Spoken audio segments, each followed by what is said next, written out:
I think I need to join a gym. I've been feeling so lazy lately. That's a great idea. What made you think about it now? My clothes are feeling a bit tight, and I lack energy. I know a good gym near our office.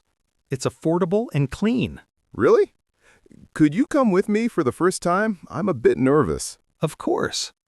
We can go together after work tomorrow. Do you want to do cardio or weights? I think I'll start with cardio to lose some weight first. Smart plan. We can use the treadmill and the cycling machine. Will they give us a trainer? Yes. For the first day to show us the equipment, we have to be careful to avoid injury. Absolutely. I don't want to pull a muscle on the first day. Don't worry, I'll be with you. We'll start slow and steady. Wow, this gym is huge. So many machines. I know. It can be overwhelming. Let's start with a warm-up. Okay. Should we stretch first? Yes. Always warm up your muscles before any exercise. It prevents injuries. Got it. My flexibility is terrible. It will improve. Now, let's get on the treadmill. We'll walk for 5 minutes. This feels good. What speed should I set? Start with a slow walk, then gradually increase to a fast walk or a light jog. I'm already feeling a bit out of breath. That's normal. Just focus on your breathing. In through your nose, out through your mouth.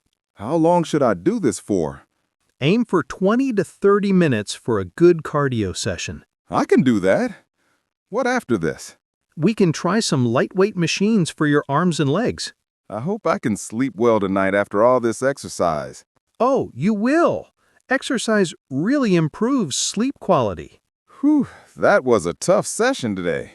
My legs are like jelly. You did great. Your stamina is improving. You ran for 25 minutes straight.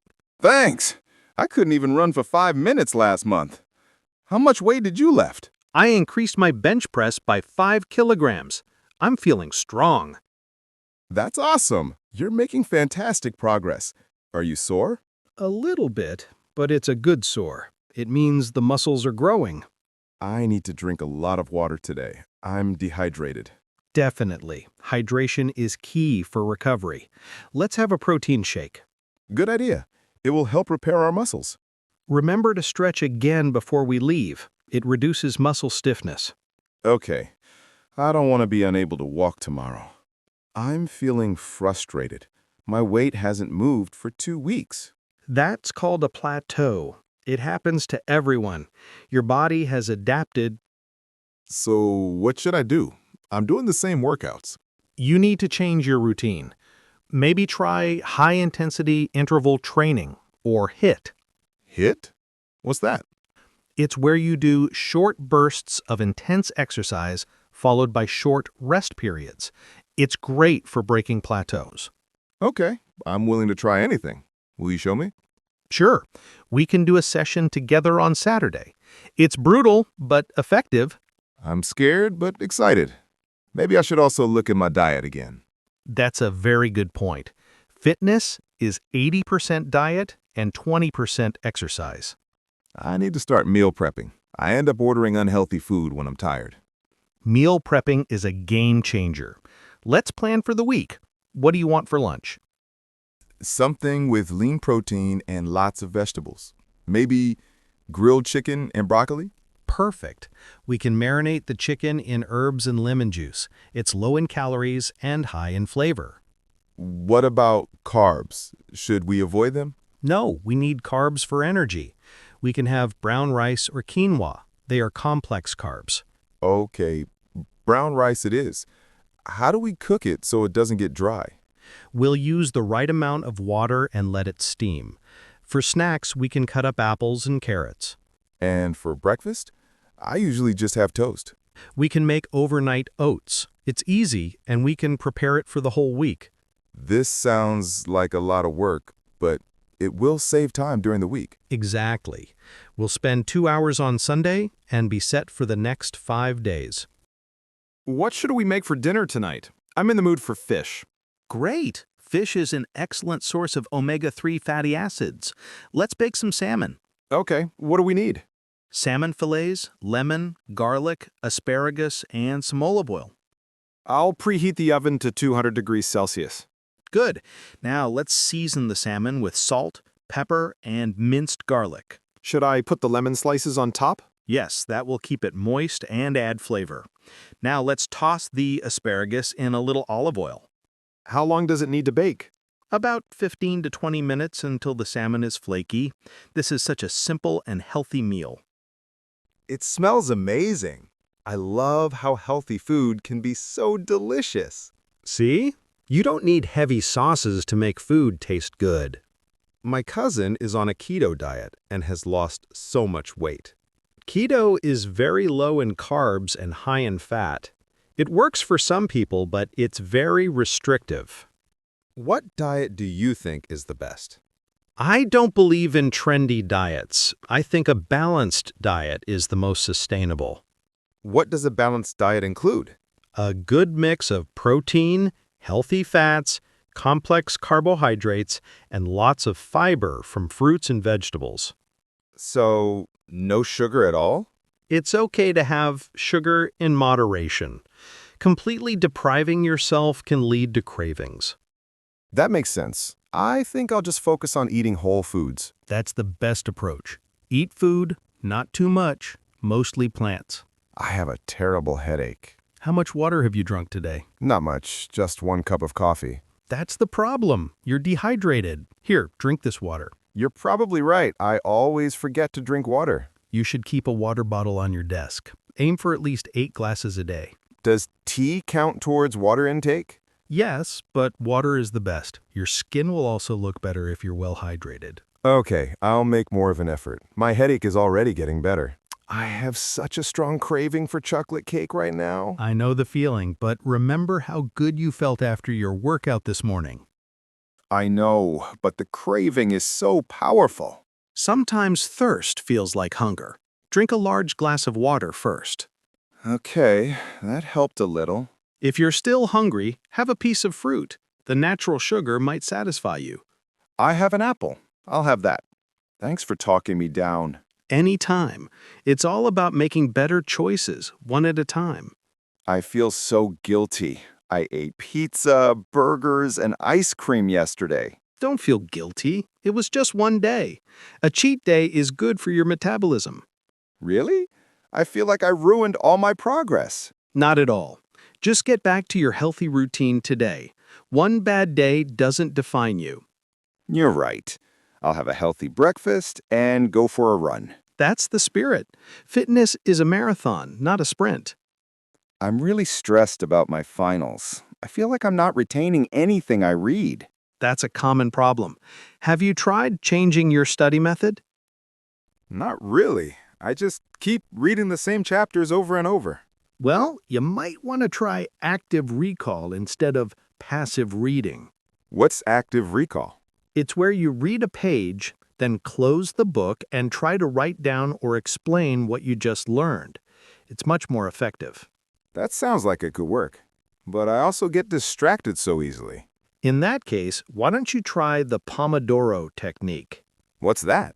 You study for 25 minutes without any distractions, then take a 5-minute break. It helps your focus a lot. That sounds manageable. I'll definitely give both methods a try. Thanks for the advice. You're welcome. Good luck with your exams. I need to buy a new laptop, but I'm completely confused by all the options. I can help with that. What will you mainly use it for?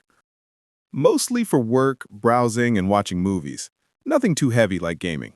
Okay, then you don't need a very expensive, high-spec one. My advice would be to focus on a good processor and at least 8 gigabytes of RAM. What about storage? I have a lot of photos and documents. I'd strongly recommend getting a solid-state drive, SSD, instead of a traditional hard drive. It makes the laptop much faster. Oh, I see. Any brands you suggest? Well, Dell and Lenovo are generally very reliable for the kind of use you're describing. You should also check online reviews before finalizing. This is really helpful. I feel like I know what to look for now. Happy to help. Let me know which one you decide on. I want to improve my spoken English, but I don't get many opportunities to practice. That's a great goal. The best advice I can give you is to stop being afraid of making mistakes. But I feel embarrassed when I get the grammar wrong. Everyone makes mistakes. It's a part of learning. Why don't you try thinking in English for a few minutes each day? How will that help? It will make you more comfortable forming sentences in your mind before you speak. You could also try talking to yourself in a mirror. That sounds a bit funny, but I guess it could work. It does. And another thing, you should watch English movies or shows with subtitles. It helps with pronunciation and learning natural phrases. Those are all practical tips. I'll start with thinking in English from today. Thank you. You're very welcome. Just practice a little every day, and you'll see a big improvement. My new neighbors are so loud. They play loud music late at night, and I can't sleep. Oh, that's terrible. Lack of sleep can ruin your whole day. Have you tried talking to them? No, I'm worried it will create tension. I understand, but sometimes people don't realize they're being disruptive. My advice is to approach them politely during the day, not when you're angry at night. What should I say?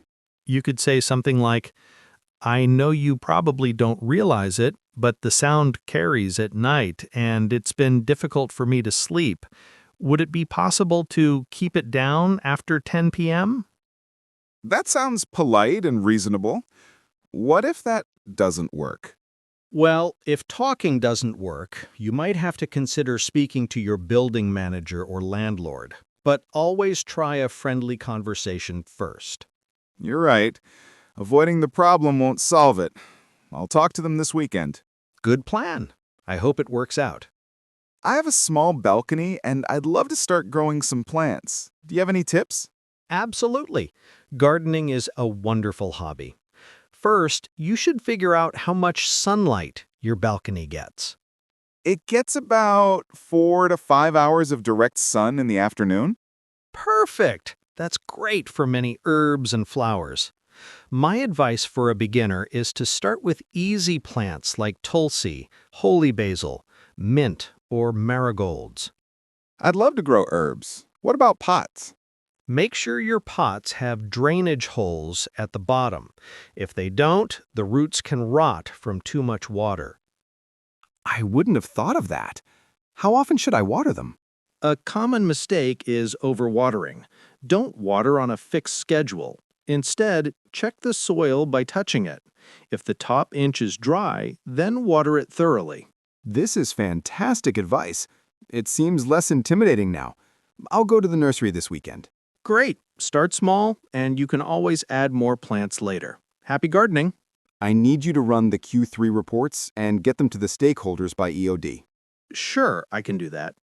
Just to clarify, when you say Q3 reports, do you mean just the financial summaries or the full performance dashboards as well? Good question. I mean the full performance dashboards. Understood.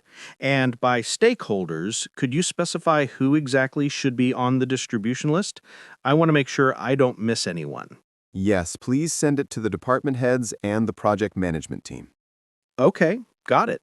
One last thing. You said EOD. Does that mean 5 p.m. our local time, or the end of the business day at the headquarters, which is 6 p.m. our time? That's an important distinction. Let's go with 5 p.m. our local time. Thanks for checking. Perfect. I'll get started right away. For this assignment, you need to ensure the API endpoint is idempotent. Sorry, I'm not quite familiar with that term. Could you explain what idempotent means in this context? Of course, it means that if a client makes the same request multiple times, the result should be the same as if it was made only once. I see. So, for example, if someone accidentally clicks the Submit button twice, it shouldn't create two separate orders? Exactly, you've got it. Thanks for clarifying that. It makes perfect sense now. The meeting is in the Aurora building. Just take the main elevator to the top floor. Let me make sure I have that right. The Aurora building is the new glass one next to the cafeteria, correct? Actually, it's the stone-clad building opposite the cafeteria. The glass one is the Solara building. Oh, I see. Thanks for correcting me. And by top floor, do you mean the 15th floor? Yes, that's the one. The conference room is called the Summit. Great. Thanks for the clarification. I'll be there. So, the new strategy is to pivot towards a synergistic, full funnel approach that leverages our core competencies. I apologize. I think I'm a bit lost. When you say full funnel approach, could you break that down in simpler terms? What would that look like on a day-to-day basis for the marketing team? Sure. Essentially, it means we'll be creating content for every stage of the customer's journey, from when they first hear about us to after they've made a purchase. Okay, that's clearer. And leveraging our core competencies. Are you referring to our in-house design team and customer data? Precisely. We'll use those strengths to create more personalized content. Thank you. That makes the strategy much more concrete for me.